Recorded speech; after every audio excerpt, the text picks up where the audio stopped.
Hello and welcome to the u3a radio podcast for December, which appropriately enough is episode 25.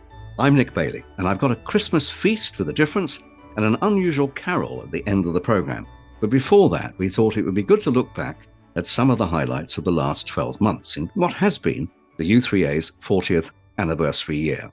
So let's start by going back to 1982, when the u3a was first formed in this country, and hear from the organisation's co-founder, Eric Midwinter, who at 90 is still as active as ever.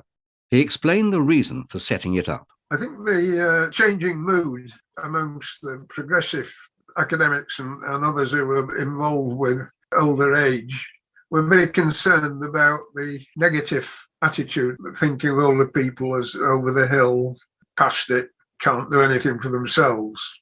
And there was a shift towards a more positive aging. I was director of the Centre for Policy on Aging at the time, and my guiding principle was trying to be positive about older age. I think one of the very important things that always goes to be stressed is that Peter Laszlo, who was one of my two co-founders, had led the way in showing that we had moved to a society in which the majority of people were surviving to quite a later age.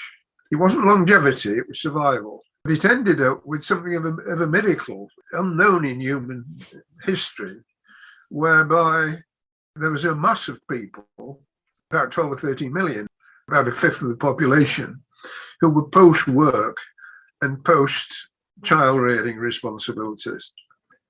And there was a sense that there was a terrible waste of all that talent and experience that had been gathered together. And we saw the u3a as a way of both tapping that and bringing decent identity to the individuals themselves.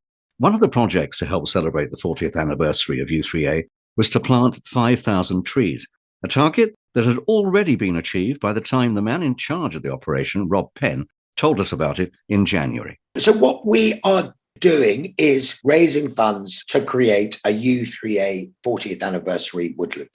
And we've got a site for that, which is in Southeast Wales, in the uplands, planting on marginal agricultural land. So it's really, really good site to be repurposed to woodland creation. And we're going to plant British native broadleaf trees using local seed provenance and create this fantastic wood, which will be a legacy for u3a for conceivably hundreds of years. Trees grow slowly, they're broadleaf trees, but within 25 years it will look like a woodland, and within 150 years hopefully it will have developed its full ecological potential, and it may be there for many centuries after that. Perhaps one of the main events for the 40th birthday celebrations was the unveiling of a quilt created from the winning 40 blocks submitted from u3as across the UK, reflecting the skills, experience, and contribution of u3a members. This was on the theme of positive aging through the strapline, Learn, Laugh, Live. 4 judges made up of u3a members and Stuart Hilliard from the Great Sewing Bee had the difficult task of picking 40 squares. Following its unveiling at the Whitworth Gallery in Manchester, it then moved further south, where our quilting correspondent, Peter Clift, took up the story from a very noisy hall. Today I'm out in West Oxfordshire, in Witney in West Oxfordshire, in fact in the Witney Blanket Hall, where the u3a and 40th anniversary quilt will be on display for a whole year. Here today are many people from u3a and several of the people who have been involved in the actual making of the quilt. I'm Penny Harper. Now you're not from Witney. No. You're from Gloucester, right? Gloucester City. Gloucester City, and you do have one of the squares. I do indeed. Which one is yours? Mine is the one in the circle up there with the international flag.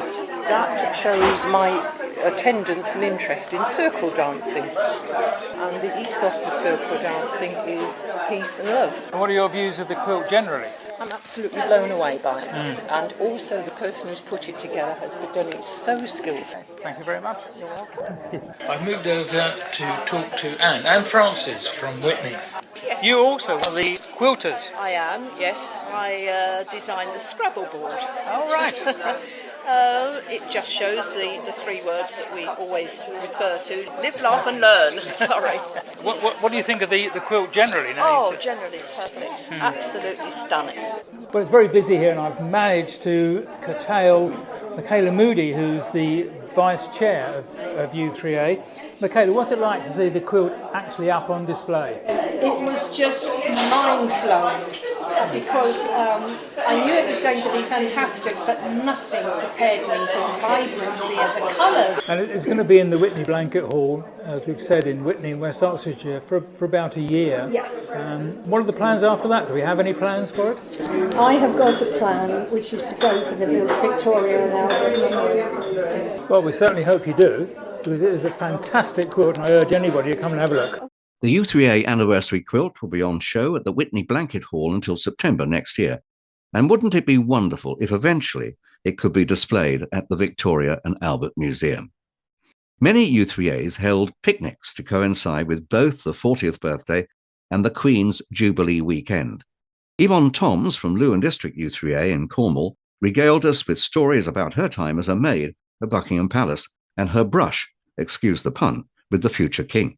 Yeah, the only person I met was Prince Charles. He was in his apartment several times when I had to go in and do a spot of mopping up. Somebody had spilled a drink on his golden-coloured Wilton carpet, and I had to go in and do a quick job till a porter could be sent for. And I passed him in the corridor outside and said good morning to him. I was supposed to have curtsied and said good morning, Your Royal Highness, but I forgot that and just said good morning. But he was quite sweet about it. If I'd started in December when they wanted me to, I would have met the Queen at Christmas and had a gift and shook hands with her.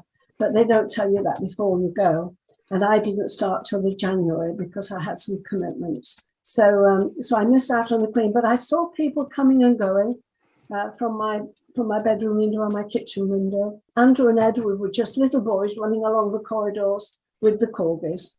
It was a year ago that u3a celebrated International Kindertransport Day with a special event organised by Trust volunteer Carol Chapman, which included Dame Esther Ranson talking to some of the surviving members. Carol first reminded us of the background to this historic event. The Kindertransport Initiative was a drive to get unaccompanied children, mainly Jewish, out of Nazi Germany and Czechoslovakia, Poland, and basically to get them to safety in Britain. And it resulted in the saving of 10,000 children. And if ever you ask u3a members about something like this, you will find that there is a wealth of knowledge which you can tap into. For still some surviving kinder transport people, their children, people who took the refugees in, a whole collection of memories we were actually able to uncover. I think it is a testimony to the people who took part in it, and in many cases, not only they, but their children, and in some cases, their children's children will be affected by it. That is a very common experience of something like this. It goes down the generations. So it's important it's understood and remembered. The other thing is that it's very important, I think, that such things are remembered and understood by future generations. In March, u3a entered into a partnership with Specsavers for a new initiative called Generation Wow. Laura Cooney from Specsavers explained the reasoning behind it. Specsavers carry out a home visit service, and through that we get to meet the most incredible people that have a lifetime of experience and stories. And our optometrists and our optical assistants that visit these people are always sending us through. I met this gentleman and he was a D-Day veteran, or I met this lady and she was a prima ballerina, or this gentleman who played the piano, and just incredible stories that we hear from our home visit customers. And so while we're testing their eyes, I guess we get to hear about all the amazing things that they love and their passions. And I think that got us to thinking, it's not just this, generation of people that are actually unfortunately they're kind of housebound now. It's actually there's a whole generation of people, an older generation that have got amazing skills that they should be sharing. And obviously that's where I guess u3a comes in, because that's what you guys are doing. Your older adults are skill sharing every single day, and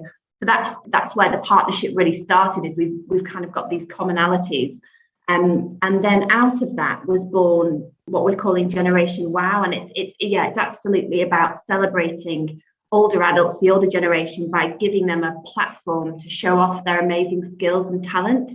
So what we're going to do is create a series of tutorials using different u3a members.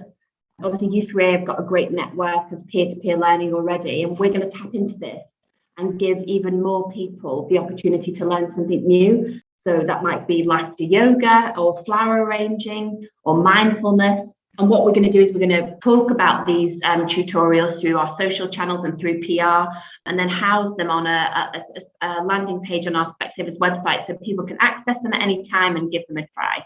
Throughout the year, u3a had some incredible speakers which members could access online.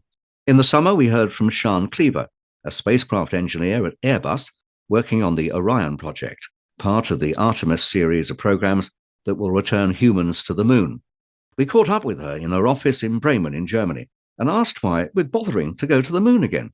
So, I mean, a lot of people say, well, why are we going again? Isn't it just the same as Apollo? But actually, the Artemis program is going a bit further than Apollo ever went. This time, we're trying to go back to the moon and have a bit more of a sustainable human presence on the moon. We're not just going for a few days at a time and coming back with a few rocks. We're going there to try to test out technologies, to test out new infrastructures, and to see whether we can sustain human life for extended periods, so being weeks this time. So we're going to go there with infrastructure. We will gradually build up an orbiting gateway space station around the moon. We will build up, hopefully, habitats on the lunar surface. We'll explore the lunar surface, do science, but also really it's all about proving that we are capable of living on another planetary body. And of course, this is all done with Mars in mind. That's always been on the horizon in the space industry for a long time now. But of course, Mars is not easy. It's really, really far away. It's deep, deep space. The radiation environment is very severe. There's the requirement that you'd have to take everything there with you. You'd have to sustain yourself using just the things that you can take with you to the planet Mars. So really, we're using the moon now as a bit of a stepping stone, in the sense that we'll be using it to develop technologies and capabilities, but also perhaps a physical stepping stone as well. It could be that going onto Mars from an outpost that's already in space, such as maybe the Gateway space station, maybe that's more fuel efficient and easier for us to get to Mars. So yeah, it's really sort of the intermediate step in between this big ambition of going to another planet. After a false start, the Orion spacecraft did finally lift off last month and has reached a key milestone on its demonstration mission around the moon. It's so far travelled 270,000 miles beyond the Earth, the furthest any spacecraft designed to carry humans has travelled. The ship is without crew on this occasion, but if it completes the current flight without incident, astronauts will be on the next outing in 2 years' time. Someone else with far-reaching ideas is Jim Al-Khalili, the host of the long-running BBC Radio 4 programme, The Life Scientific, who held a seminar in October called The Arrow of Time. We caught up with Jim before the event and asked him, as a scientist, to look into the future. In terms of science, of course, the big thrust now is how do we mitigate against the worst of climate change? And a lot of science from lots of different directions and disciplines are going to have to feed into this. But at the same time, technology is moving very, very fast. For me, one of the most important areas is artificial intelligence. The whole idea of automation and robotics and machine learning is going to transform our lives as much as the internet has over the last 30 years. It's difficult to look into the future and see what it would look like, but we need to have that conversation about how AI is going to be used, what we use it for, what are the ethical implications of it. 5 years from now, I'm not sure how different things will be. Maybe more of us will have electric cars. Maybe more of us will be using clever algorithms on our computers, making decisions for us. 10 years, 20 years from now, I think our world will be transformed beyond recognition, hopefully in a good way. With Russia's invasion of Ukraine in February, it wasn't long before people in the UK were taking in Ukrainian refugees. including the Harwoods in southeast Cornwall. U3a member Linda Harwood told us more about the family. It's a mother who's in her late 30s and her two daughters. One is aged 11 and one is 6 years old. They are from a suburb just north of Kyiv. Their husband has stayed behind. He has a vegetable oil company, but it's getting very difficult to continue with that because there's hardly any fuel available. And of course, their economy is collapsing. Since that interview was broadcast in June, the initial 6-month contract with the Harwood family came to an end. And with Russian forces no longer trying to encircle Kyiv, Ludmila and family decided to return to the Ukraine. Once again, during the year, both the u3a poetry and creative writing competitions were launched. One of the judges is Alison Owen, who's the editor of the best-selling Writers and Artists Yearbook, which provides advice and contacts for authors across all forms on how to write and get published. But is it ever too late to become a writer? I don't think it's ever too late to become anything. And what I would say about writers, they're often writing about experience, about a lived life. So the longer you live a life, the chances are the greater number of experiences you have. So absolutely not. And your listeners probably know Mary Wesley. She was 71 when she published her debut novel called Jumping the Queue. And Paul Torday, his first novel after a very successful career, age 59, Salmon Fishing in the Yemen. So no, it's never too late to become a debut writer. And I should perhaps just highlight the fact that people really are looking for older writers. So there's two particular prizes I was going to mention to your listeners. One is the Paul Torday Memorial Prize, and that's for debut novelists over the age of 60. And perhaps even more exciting, which has a prize of £10,000 a year, the Royal Society of Literature awards the Christopher Bland Prize for a writer over the age of 50 every year. So it's really worth looking for what other people are looking for in terms of writing from, shall we call them more mature writers who have a lot of experience under their belt. Although u3a has lots of wonderful projects and initiatives nationally, it's at the local level that the organisation thrives, and the lifeblood of the u3a is its groups. We've visited quite a few quirky ones during the year, including Laughter Yoga. They say laughter is the best medicine, but we can't always find a reason to laugh. But this is laughter that requires no reason. We caught up with u3a's Edinburgh's Judith Walker during one of her yoga laughter sessions.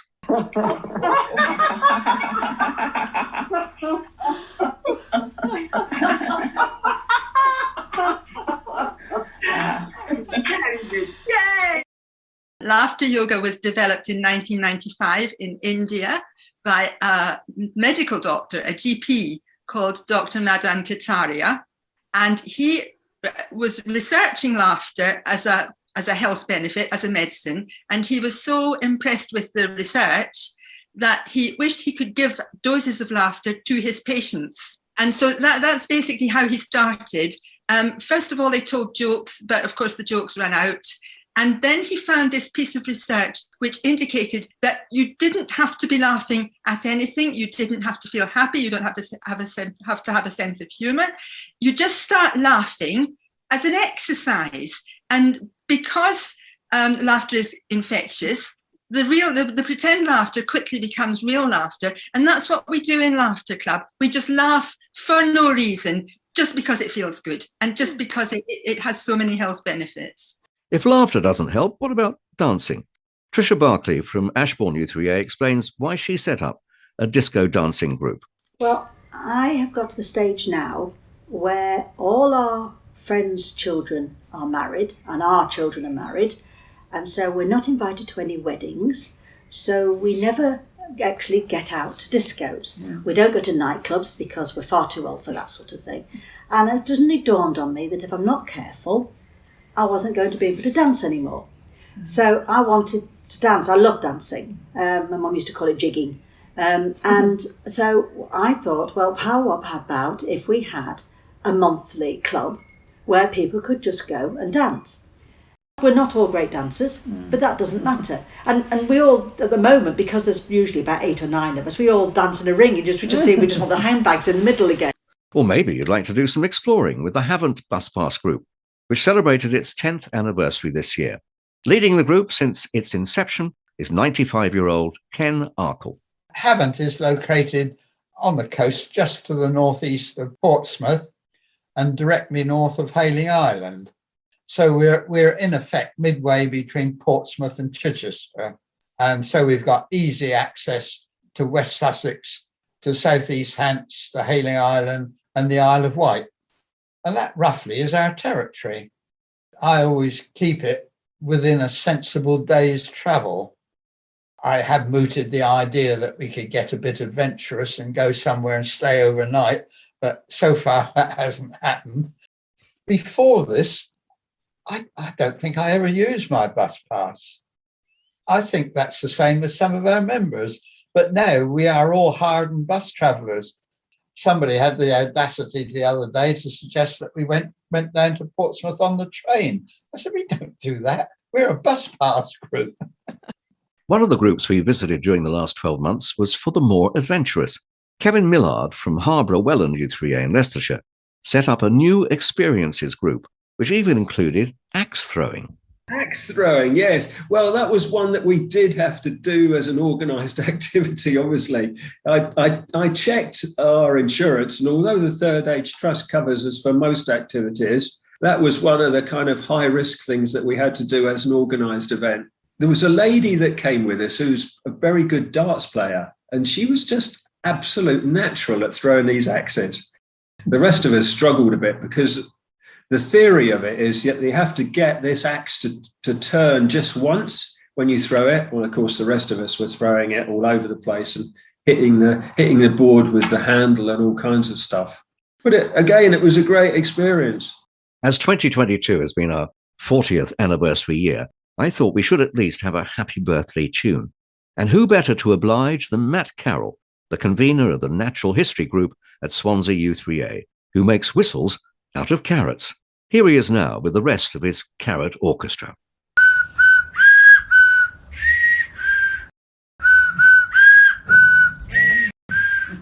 Well, what do you expect from a carrot? Actually, Matt makes whistles out of lots of vegetables, including green peppers, potatoes, parsnips, and even aubergines. And once played, the group sits down to enjoy a hearty vegetable stew, which is a cue to our vegetarian nod at Christmas with our resident guru, Alex Cannell, from the organisation Vegetarian for Life. Peter Clift asked him what people ate in other countries. Depends on where you are in the world, of course. People will have their own traditions. So, they might have, Mexican people would have Mexican food.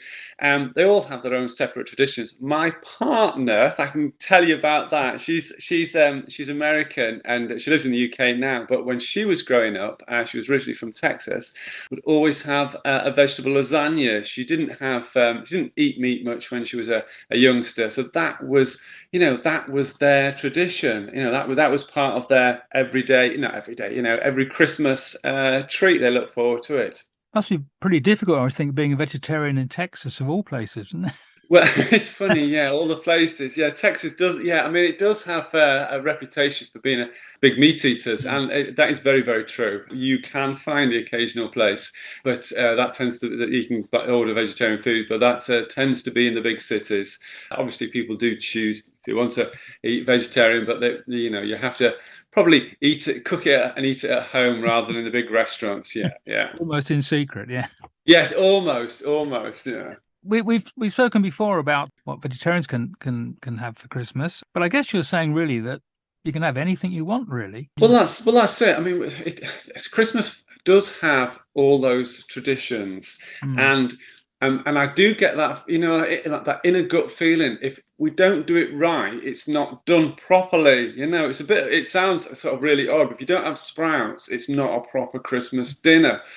Then I would suggest think internationally. So you could have like a big banquet of curries and dips and poppadoms and fancy breads and, you know, sweetbreads and all sorts of things. Absolutely delicious. I mean, really wonderful. You could have a meze with all those little nibbly bites and stuff like that. All beautifully can be created to be vegetarian or even vegan. You can have a big paella. You know, it's a great big pan of the stuff with everything in that you want, artichokes and all sorts of things. You know, if you're making something and you're putting effort into it, and you've got your family or your friends there, or you're just sort of celebrating, even if you're on your own, whatever you make will be special. Alex Connell. Now, I don't know whether I could have sprouts all year round, but I'm certainly going to have them with my Christmas dinner. As Alex says, it's tradition. And with Christmas just around the corner, we couldn't leave without a carol, which this year comes from the Guildford u3a singing group under their conductor, John Varney. This is Wild Shepherds Watch Their Flock by Night, but sung to an old Yorkshire folk tune called Sweet Chiming Bells.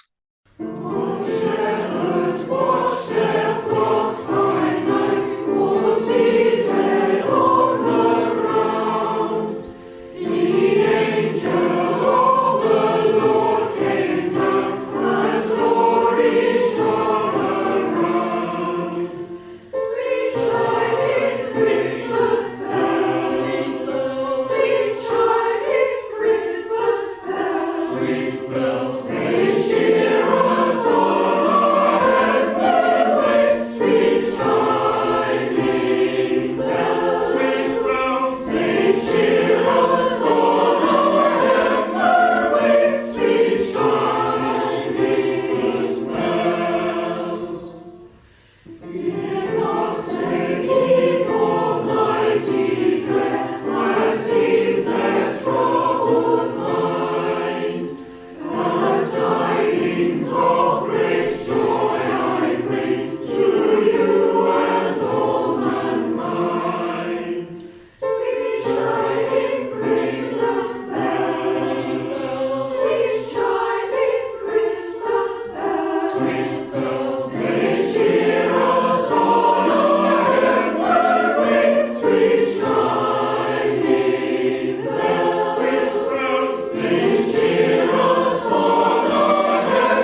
while shepherds watched their flock by night, sung to the tune of sweet chiming bells, and performed by the Guildford u3a singing group, which has been going for more than 30 years. The conductor was John Varney.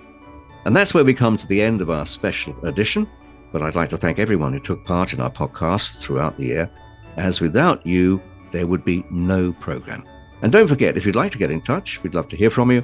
Our email is communications@u3a.org.uk. The entire podcast team, consisting of Peter, Joanne, Val and Sarah, and of course our producer Ella, would like to wish you all a very happy Christmas and festive greetings from me too. Until next year, this is Nick Bailey saying goodbye.